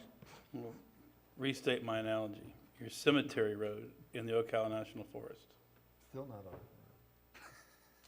It is our road. It's under dispute, but, Not on. it, Where's um, that? In the Ocala National Forest. right. Not a road. It's our road. It's a county road. We just are in disagreement with the state as to, I guess when they turned it over, it wasn't to our standards, so we've never maintained it, but it is a county road. But those folks, they would like to have $100 an hour spent on them. I mean, literally, this comes out to $100 an hour. Anybody in this room making $100 an hour? Just me? Well, so I can tell you that this is just absurd that we even are considering doing this. I think that we should start coming up with an exit strategy instead of renewing this contract. Start looking at separating and let the landowners be responsible for what they want to provide themselves. You know, I mean, if somebody called up from what's the airport down there, by Fort Gates? Mount Royal. Yeah, what if they need somebody to go in there and fix their landing strip because the moles have eaten it up or something? All private. Exactly, and that's a private road on the other side of that landing. No, it's So- not. Huh? No, it's not. From where the land, we own a tiny bit on the other side of the landing. That's county owned. After that, the road is, I sat at the meeting when the lady was complaining about the trucks going down there from Clay Electric after the storms and how they wanted us to bring Phil over there. Remember that conversation? And we said, look, at the time, I said even then, this is a private road. We should not be supplying materials for their private road. Well, we took that road, the main road, believe and we we took took the- it into the county maintenance system because we had a maintenance map done on it. We do very limited, Correct. It's, When was it's like a this class when was two, this but brought it's, in? well, it was before I got here. 3 years ago, Yeah. probably 3. And When I first got elected, it wasn't ours. Preston, what was his name, the guy before you? Press it was Tompkins. Press. It was Press He Tompkins. said, the press said, we only own a little bit beyond the landing, everything else is privately owned. And there was an empty lot, and they were talking about digging dirt out of that lot to fill the road. But, It's a county maintained road to a certain point. We don't maintain any of the roads off of that. Correct. And My one of understanding the was that- benefits for having the ferry landings finally done and the barge being increased in weight capacity was be able to take a grader over there to grade that one road, or dump trucks, which we haven't been able to do, but also firefighting equipment, emergency equipment, but that doesn't hold power water because equipment for and stuff like that. 6 hours a week, you can have emergency equipment over there. Well, they currently have, just to let you know, they currently have a fire truck stationed over there. It's Usually all- they're fire And truck most over there. people that live on islands prepare for that. So Grant Island in Malabar, they have a really high dollar golf cart that has a floater pump and fire hose and all that fun stuff. They don't have anything provided by the taxpayers over there. This is provided by the people that live on the island. And they're well-to-do folks, by the way. But 6 hours, you have the opportunity to get to and from the island for 6 hours a week, and that's it. The other, however many hours you're in the rest of that week, is up to the people that live on the island. I don't know why in the world we're providing service to that. I do believe that Byron, who works for Karen, that's part of these monies. He lives in Georgetown, and I think he's able to get the boat and take it over, I think. I don't want to be quoted on that for the emergency purposes with her on the way, but I'm not sure. So, Yeah, but if Byron was at the Jacksonville Jaguars football game having a bad day and tide went on, he may not, he may not be willing to. I'm just saying that I can sit here and punch holes in this conversation I all don't day think he long. likes football and he doesn't tie How it does on, staff so- feel, how does staff feel about having to take care of this, it benefits so few, it's ridiculous that we even did that. I'm sure that at some point in time, somebody with influence had a house on that island, and they were able to convince somebody on this board that they were important enough to be able to provide ferry service. But I think that we should be looking for an exit strategy and get away from this rather than maintaining it in perpetuity. That's just my 2 cents. All right, so the numbers for the cheapest option, which I guess would be to stay like it is, what are we looking at total? $45,260. What I will do is I will How get much of with, an increase from last year? that was about $7,000, a little over $7,000 increase. Mostly insurance? Part of it would be insurance, no, that would be, yeah, it was 20, I'm sorry, it's 20,000, because it was 25,461 was the cost last year, but that was with us paying all the insurance. 25 all in or 25 plus insurance? No, that wasn't including insurance, that was just her ferry service, So 36,000. yeah. So now we're at $8,000 45, so increase. it's $8,000 increase. $7,000-$8,000 more. Whereas I would say 20%. I think we should move this forward to the December 14th meeting. Don't see where we have an exit strategy, and I think we have an obligation, so. I would agree to that also. I'll vote today, but we have provided this service, and I would say this, if it wasn't in my district, has no bearing that just happens to be my district. And I understand that, and if Commissioner Turner was here, he'd probably be saying the same thing. He hears it from some of his constituents. Why are my tax dollars paying for a ferry to this island? I understand that mine pay for it too, but we provided a service that appears that it's probably time to renegotiate with somewhere, and I believe the islanders should be, present, or excuse me, a representative or two, if we're gonna renegotiate this, but I believe we have an obligation to provide this service for that time to where we can come up with some type of different deal. Whether leasing the barge out to an operator, getting out of the ferry business, or whatever, however that looks. But I think, but I would prefer to move this to the 14th meeting for further discussion. What do we need to move it forward? Waive and support? So we only have half of us are waiving in support. I think it's still gonna come back to Not December, gonna- What is the term, what is the proposed term of the contract? And, on December 28th, right? I believe it was just 12 months. It was just a year okay. contract. I'll support moving it forward until we can have a more robust conversation about this. But I don't think part of it needs to be that in 12 months, our conversation is not renewing at that point, because Commissioner Arzak's right, that's a private road. It only, and we wouldn't do this for anybody else. And I can't think of Larry's last name. He's the gentleman that lives out at Eagle Creek. Remember that piece of road that was at the end, and we couldn't go over and fix that because the road between the county maintained road and that end was privately owned, and God forbid we cross that, and that sticks in my craw, whatever that means. I think we can do that now, though. I think Mr. Commando's figured that one out, didn't you? You But said what I'm saying is, we've been telling people all along what we can't do with private roads, and, so we're right back there dealing with that situation. Okay, well, the road Can I is, make- the can road, I- excuse me, the road is in the county maintenance system. Okay, I can guarantee that if you'll look that up and make sure, it's in the county maintenance system, It is. okay?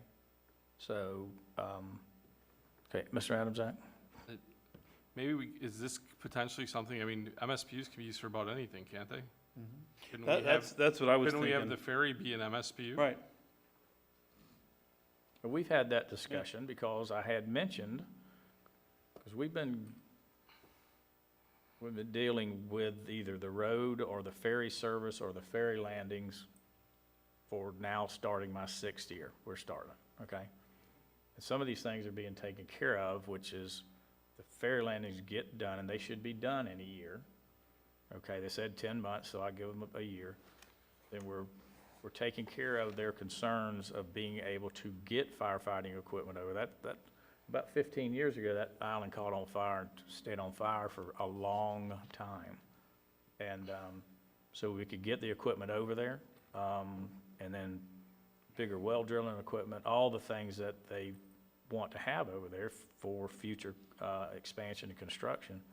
But I think that, if we could push this to next month, we can talk about the having maybe a MS, what we're gonna do until we can have discussions of what we're gonna do with it in the future. But we did discuss an MSBU, especially when they talked about wanting more days of operation. That would have, I wouldn't vote for that other than the MSBU or another fee. So are we talking about moving it to a workshop, or? Let's move it to the workshop on the 14th. I can support that. And I like the way this conversation has gone, I think. Well, we got two things. Sorry to interrupt you. One, her contract runs out in December. It's closer to the end of December, but I still think we need to come up with something in December. Does the contract not have an automatic month-by-month extension? Yeah, and I guess I'll just gonna say, anything I'm not could. gonna, I'm not gonna speak for can't- Karen, but Karen, But I don't think she wants a month-to-month, because we've had to do some month-to-months. Because this thing has been, for whatever reason, okay, and I blame myself for not saying, hey, when do we renew the contract for Drayton Island? Is we've had to do some month-to-months because it gets to the 11th hour, and we gotta do something, okay? And Karen has been a fabulous operator for us. Yep. Nobody's had to tell her to tie the barge down during a hurricane, go change the chains when the when the king tide comes in, you got to do all those things. Nobody has ever said, Mike might have, y'all might have gotten with her, but she takes care of these things too, so I'm gonna defend her. But, it's time to, you know, to have those discussions, but,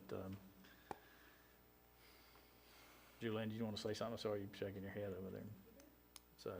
So I think she would want a 1-year contract, maybe a 6-month. I don't think she wants a month.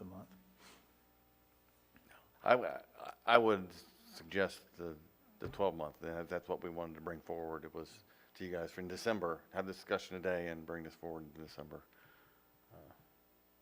for the 12-month. And then I'd love to have a discussion following that on follow-on, on how we want to. Exit strategy.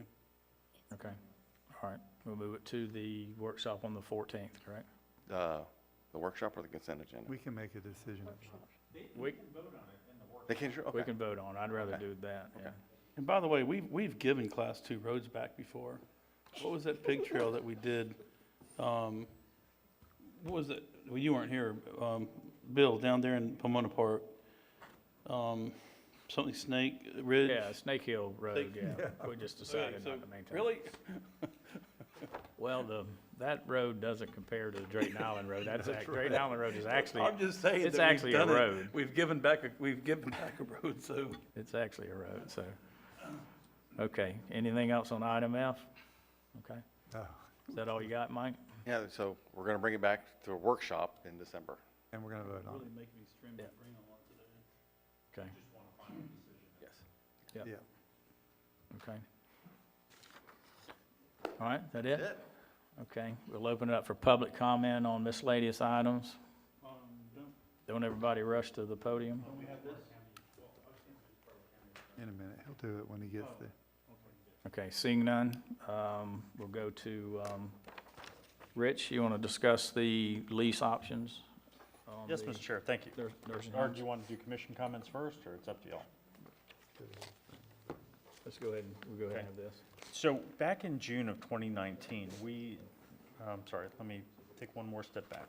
We had a lease with Cimarron to lease 2 pieces of property that are being used for nursing homes within the county, providing that public service.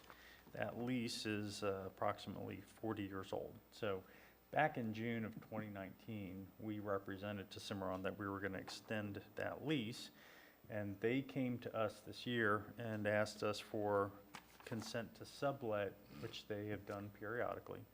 And when they came to us for that request for consent, I started taking a closer look at the original lease and realized that we really did need to update the lease, add in some language that is currently required by statute. So there have been some negotiations back and forth, the product of which is what I provided to you at the end of the commission meeting.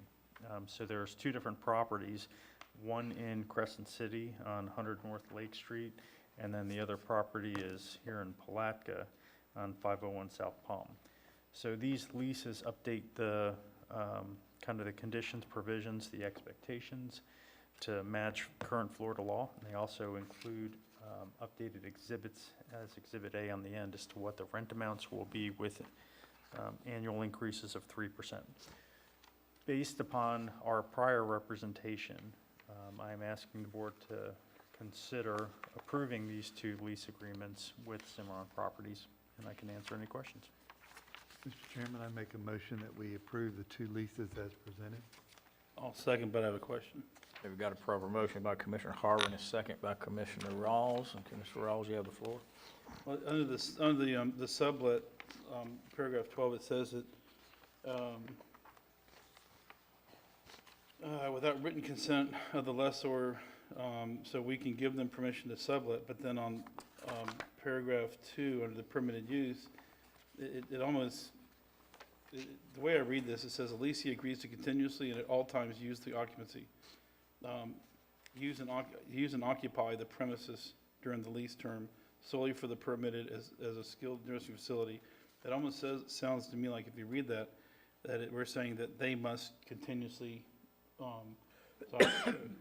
use the property. So I'm just wondering if we shouldn't add in unless agreed upon under the conditions of Article 12. So the lessee does actually, even though they don't physically occupy it, they legally occupy it because you want the expectations on if there's ever a breach of the lease agreement. When you and I talked earlier, you said they were subleasing it. They are. Yeah. But what I'm saying is, in a legal context, you want your lessee to be the person in ownership, and they're occupying it, even though they're subleasing it. Legally, they're still occupying it because they're the ones the expectations are between them and the county. So if there was, say, a fire and a loss, and they come in and we say, they say, well, this was caused by the people that were subleasing it. But they weren't the one physically leasing. I see what you're saying. You're saying from a terminology perspective, they're leasing it. But it says here that they agree to continuously and at all times use and occupy. It doesn't say occupy from a distance. It just says use and occupy. So if you're comfortable with this. I'm comfortable with it. Okay. But when I read through it, I said, you know, you talked about them subleasing it, they're not occupying it. But I appreciate the question, and that's, like, for your example, that's why we have the insurance requirements in there, Okay. and the indemnification requirements. We're good. Commissioner Adamsack? I guess these are used as, what are the buildings? used Nursing as? homes. Nursing That's homes. the nursing home on Crescent Lake, Palm Avenue, Crescent Lake. and then the one on, so if we compared the lease amount to other buildings of similar type, is there a reason we would do that? So this works out to $531 a month and $760 a month. You can't rent a one-bedroom apartment in Putnam County for $531 or $760 a month, I'm sorry, what is? right? 500? $6,370 for 12 months. That's a month. Oh, that's a month, That's a okay. month. Right. I'm sorry, I it read- didn't- yeah, we're not renting that. yeah, well, I'm sorry, I misread that. Yep, that's a, Okay, that's a I was good gonna say, observation. that would be insane. I had to look at it twice. It does Yeah, say yeah. monthly, so. I got it. We can make serious money. We did discuss that, though, when Yeah. we renewed this, and part of the conversation revolved around the fact they provide a necessary service. Right. Well, and the lease amounts that you see in this lease are actually greater than the extension we agreed to, than what was in that extension. Okay, So and then we the, have adjusted them upward, the increase yearly is 3%, yes, sir. so that's in line with what is happening nationally. Yeah, And that's cool. they pay the upkeep and maintenance, insurance, all that, so net, I guess. Yes, sir. Perfect. Okay.